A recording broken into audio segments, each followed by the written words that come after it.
When you write a synthesis paragraph, you are trying to do one specific job. You are showing a pattern across multiple studies about one idea, and you are explaining what that pattern means. That second part matters just as much as the first. If you only show that studies exist, you are summarizing. If you explain what the studies collectively suggest, you are synthesizing. In this video, we are going to evaluate 3 synthesis paragraphs. The first one has clear problems. The second one is mostly working but needs small improvements. The third one is doing strong synthesis work. For each paragraph, we will evaluate it step by step in the same order, so you always know what to look for and why it matters. Before we start, it helps to know where synthesis paragraphs usually live in a literature review. Most themes include at least one synthesis paragraph, but many themes include more than one when the literature shows multiple distinct patterns. You are not limited to a single synthesis paragraph per theme. You write as many as the patterns require, as long as each paragraph focuses on one clear idea. Every time we evaluate a synthesis paragraph, we are going to ask the same 6 questions. These questions are not arbitrary. Each one diagnoses a specific kind of breakdown that happens in synthesis writing. First, does the topic sentence name the idea or does it start with authors? This matters because the topic sentence tells the reader what intellectual work the paragraph is doing. Second, are the studies grouped because they are making the same point? Or are multiple ideas being mixed together? This matters because synthesis only works when studies are doing the same conceptual job. Third, do we see relationship language that shows how the studies connect? This matters because readers need to see how ideas relate, not just that studies exist. Fourth, does the paragraph accidentally introduce a second idea that belongs in a different paragraph? This matters because synthesis breaks down when paragraphs try to do more than one job. Fifth, does each sentence have a clear job in the paragraph? This matters because synthesis is built sentence by sentence, not study by study. And sixth, does the final sentence explain meaning or consequence rather than just stopping? This matters because meaning is what turns evidence into argument. We will use these same 6 checks for every example. Let's begin with the first paragraph, the one with clear issues. Smith and Lee, 2018, found that mentoring programs increase student confidence. Johnson, 2019, reported that students who meet with faculty more often have higher engagement. Patel, 2020, showed that advising improves persistence. Garcia, 2021, found that students who receive feedback report higher satisfaction. These studies demonstrate that faculty support benefits students. Now let's evaluate it step by step. First, the topic sentence. The paragraph begins with an author name. This matters because when a paragraph starts with an author, the reader has no idea what the paragraph is about yet. The reader only knows which study comes first. That almost always pushes the writer into summary mode, because the paragraph is being organized around studies instead of around an idea. Second, grouping. The final sentence claims the paragraph is about faculty support, but the studies are not actually making the same point. Mentoring, meeting frequency, advising, and feedback are all forms of support, but they function differently and answer different questions. Without defining what these studies share conceptually, the paragraph collapses into a category list rather than a synthesis. This matters because synthesis is about shared meaning, not shared labels. Third, connections. There is no relationship language. Each sentence simply reports what one study found. Without relationship words, the reader has to do the synthesis work themselves. That is a signal the paragraph is not doing its job. Fourth, paragraph boundaries. This paragraph introduces multiple ideas without resolving any of them. That is a strong sign that the paragraph should be split. The rule here is simple but powerful. If introducing the next sentence requires a different explanation, you are starting a new paragraph. Ignoring that rule produces paragraphs that feel muddy and unfocused. Fifth, sentence roles. Every sentence in the middle of the paragraph does the same thing. It reports a finding. There is no sentence that establishes a shared pattern, and no sentence that interprets what the findings mean together. When all sentences do the same job, Synthesis cannot happen. 6. The ending. The final sentence claims that faculty support benefits students, but it does not tell us what kind of support matters, how it works, or why it matters. The reader learns nothing new in that sentence. A synthesis ending should change the reader's understanding, not just restate a category. This kind of paragraph happens for a very specific reason. It usually happens when writers read one article at a time and start writing before deciding what the paragraph is supposed to argue. The fix is not stylistic. The fix is conceptual. Before we move on, let's do a short revision demonstration that shows how to fix this efficiently. The first thing you fix is not the middle. You fix the topic sentence and the ending, because those two sentences define the paragraph's purpose. Here is a revised topic sentence. Across studies, research suggests that sustained relational forms of faculty support strengthen student engagement by increasing confidence and persistence. Now we revise the ending to match that idea. Taken together, this literature suggests that it is not isolated faculty actions, but ongoing relational support that most strongly shapes student engagement. Here is why that works. Once the paragraph commits to one idea, you now have a clear filter for evidence.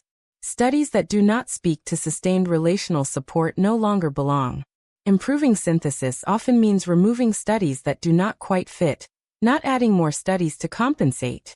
From here to continue revising, you would remove any studies that don't fit the filter and keep it focused on your topic. Now let's move to the second paragraph, the one that is mostly working but needs slight improvements. Faculty feedback has been consistently linked to students' sense of academic belonging. Several studies indicate that timely and specific feedback supports students' perceptions of competence and engagement. Nguyen, 2019, Lewis, 2020.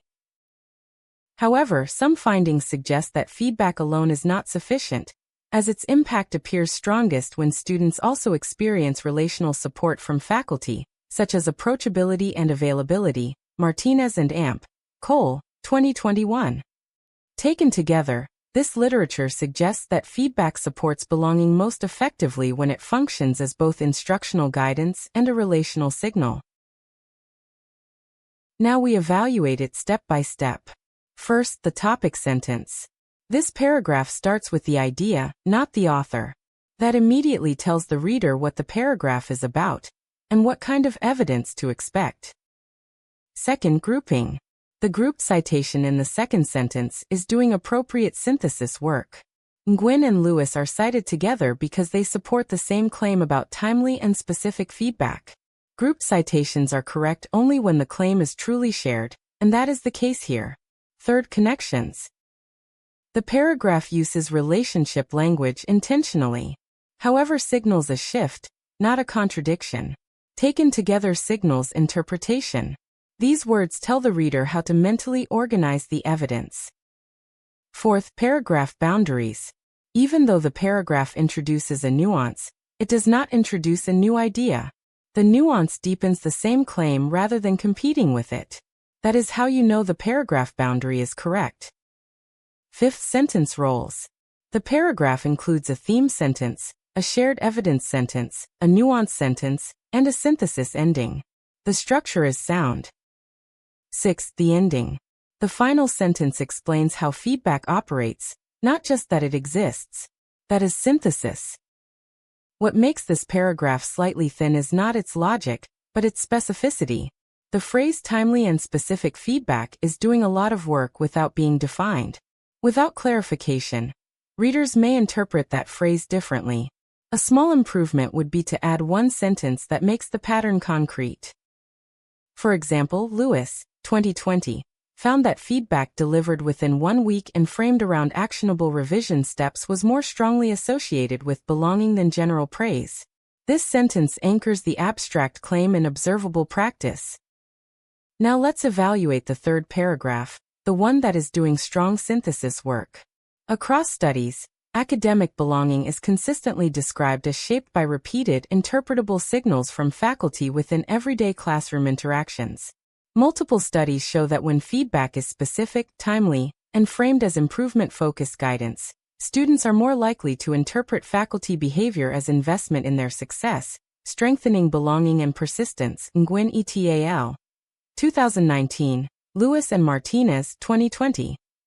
Extending these findings, qualitative evidence suggests that feedback influences belonging not only through information but through meaning, as students describe detailed feedback as evidence that they are seen and taken seriously as learners. Cole et al., Ramirez, 2021. Taken together, this literature suggests that feedback functions as both an instructional tool and a social cue, making it a central mechanism through which faculty interactions become belonging signals. Silent. Now let's evaluate it. First, the topic sentence. It clearly names a specific idea and sets a conceptual frame. The reader knows exactly what to track. Second, grouping.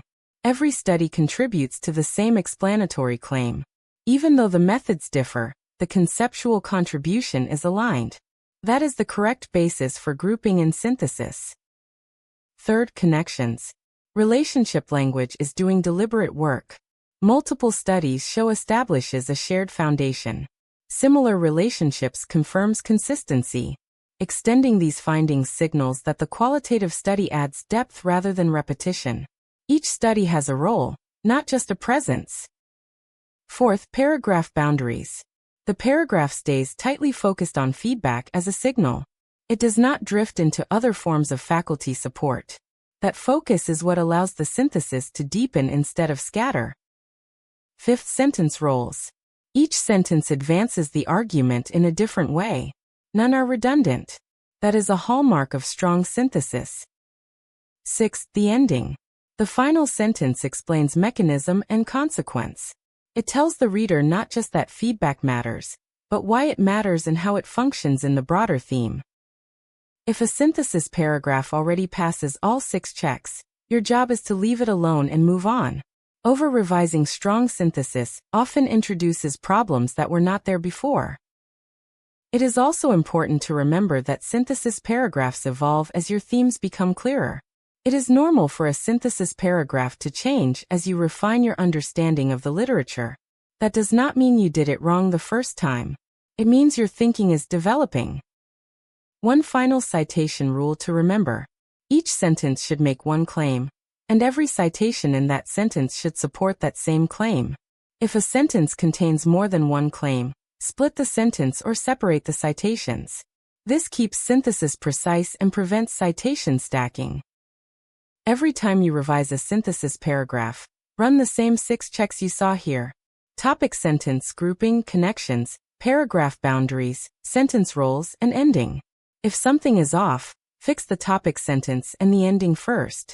Once those are clear, the middle becomes much easier to repair. That evaluation process is what turns synthesis from something vague into something you can control.